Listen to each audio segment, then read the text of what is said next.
So this video is now about the famous lane here in Dolho, Fatima, which is the sellers of lechon and hanging rice.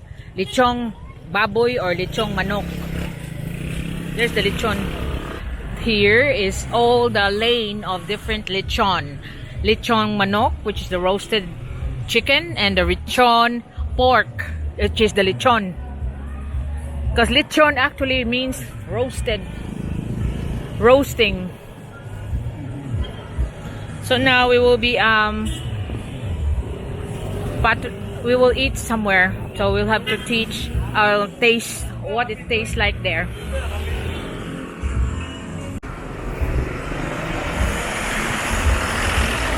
So we are now traversing to this lane here in Jai Alai that sells all the roasted chicken. We can't eat there, it's so noisy.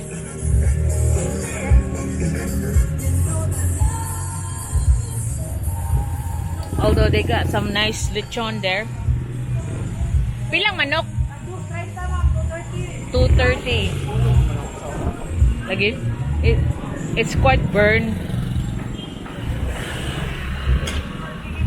Here's another one here. They also have an eating place on the back.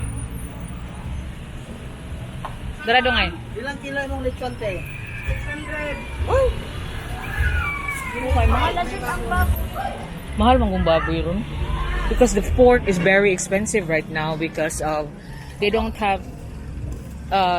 get it from Leyte anymore because there's a sickness or something with the pork in Leyte. Oo. Dili na lang ta. Rangan mo? Matanaw-tanaw sa midonghan niya, mabalik mi dia. So we will just walk around first to decide where we eat. That's what we told him. This is like Ngoyong. This is another eatery. They only have lechong manok here. Pila imong lechong manok, ate? 220. Oh. Anahan sa kuno ta. God, look at all the alleyways, you know. The stories to be told on those alleyways. Ah, puso. Ila, 250. 250. 250 for the hanging. Ah, 150. 150 for the hanging rice. This is what we call hanging rice here. Wholesale day kate. 150 for the hanging rice. They actually sell it wholesale price. So you know the vendors of barbecue can sell this for 2 pesos. Mo deti. And ate is doing it for like wholesale pricing. So puso can only be found in Cebu. They're not in Manila. One is Manila, you know, because Manila people will rather have rice, and also like more of the corn meal is here in Cebu. So this is more convenient, like, especially You go to the beach. go to the beach without the plate, and you just open the hanging rice and then eat it without the plate and fork or utensils. That's why I love Cebu. Yeah.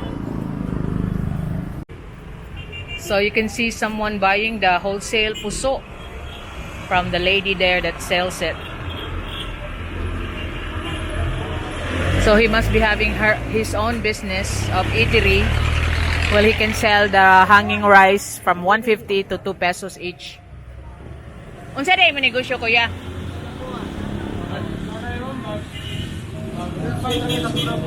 Ah, so they shiga ato slubua. You know the pork brain, zombie food.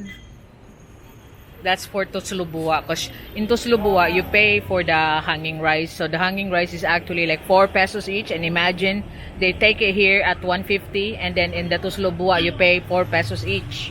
So that's enough profit for a day's earning. So now we have to decide what manok place we have. Lechon manok place we can eat. Here? Lamig yung Lami sa siya? Dari na lang doon. Dito nga lang, namamuha ka sila kung sa. Ambot. So we decided here because it's cleaner. Pila, ma'am. 230. Lamig ito nga. Ito lang palit ito nga. Paris tami. Wala man palit ito nga ako dong. Pwede. Naana ng mga tao dito sa 230. Pwede ba nga undiya, ma'am? Wala sad. Wala pa may kakuha, pa may permit, nag-process pa. Ah, okay. Ano kasi people. Pick out lang sa tama. Okay, sige. Ilaw sa ka sa among restaurant. Sige. Okay, wa mi kakuanan, ma'am. Wa man di man sila magpakaunti. I was telling the lady, they're not having a dine-in, take-out tanan. Mo di ay no nga kasatos lubo tag 4 usa. 5 yun. 4 ito pasil. So he said it's actually they're selling it for 5 pesos and they're getting it from her at 150. Good profit you kay madam. Thank you, ma'am.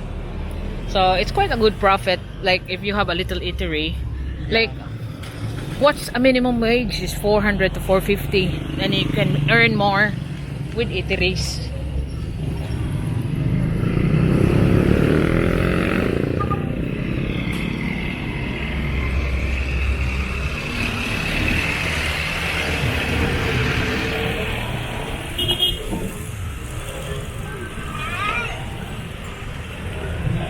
Dara dong eh.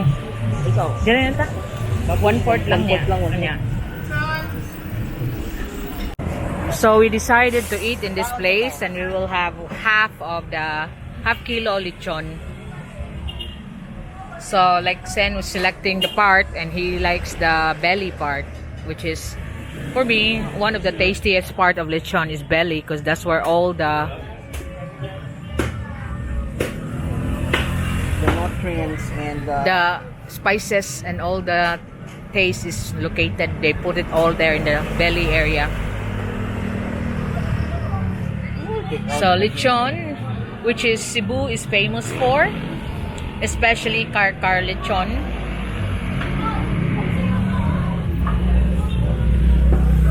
Is where some of the Manila people are even order it here and have it shipped to them during their parties, because lechon in Cebu is really tastier than the ones available in Manila. You know, because like Sen was experiencing in Manila that they have to put a lot of mang tomas just to make it nice and tasty, because it's different when it's really from Cebu. they're like they don't know salt. They don't know how to act. What's the secret? You know, it's really bland. The I'd like to lechon hear and that. yeah, because it is famous here, especially in Karkar, that they ship the actual lechon to the airport for because you know, like there's every hour there was a flight to Manila, so that's where the lechon gets shipped. So they have all this roasted chicken as well. Sunog una dito dong. Wow. 230 yung usaga, no? But we won't have roast chicken this time. We have roast pork. Because it become rare. They're not, like I said, they're not buying it from Leyte anymore because of some ban. Makes the pork prices high. And you know, people loves the pork.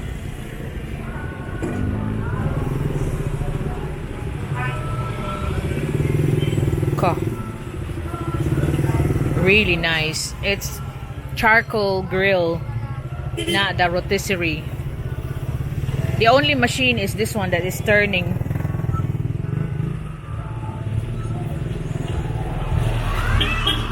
But it's still charcoal grill.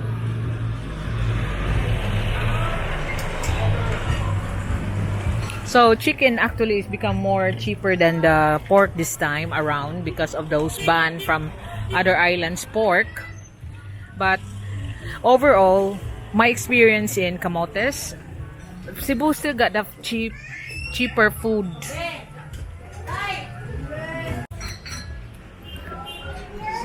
So this is our lunch. You can see we have the 1/2 kilo of lechon, and we are served. Tagpila yung puso dito. Ang puso. So 5 pesos each for the hanging rice. So you're given a pot and see how many that you can consume. And there's the lechon, and you eat it with your hands. Wrap your hands in plastic bag because they don't give you cutleries. So you have to be prepared on this kind of eating.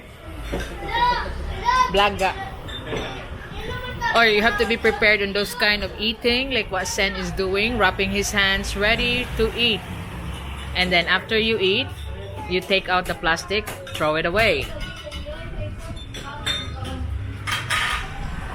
So this is one of the cleanest place that we can find. You can see that it's really clean around here, unlike the other places that we just passed by.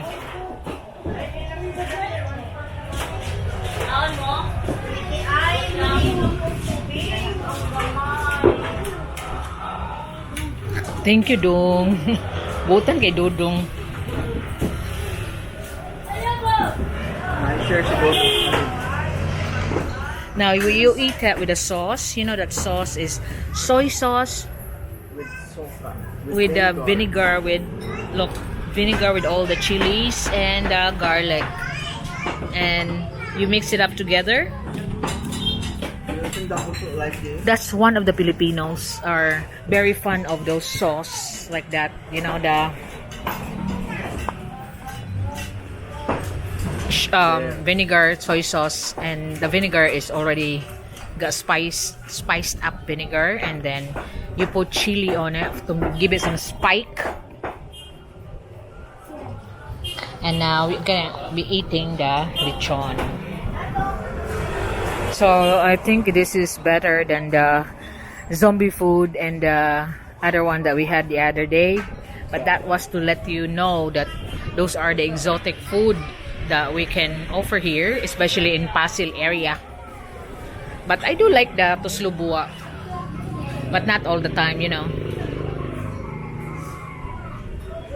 As a novelty eating, or if you're fancying exotic food, then try the tuslubua or the puffer fish.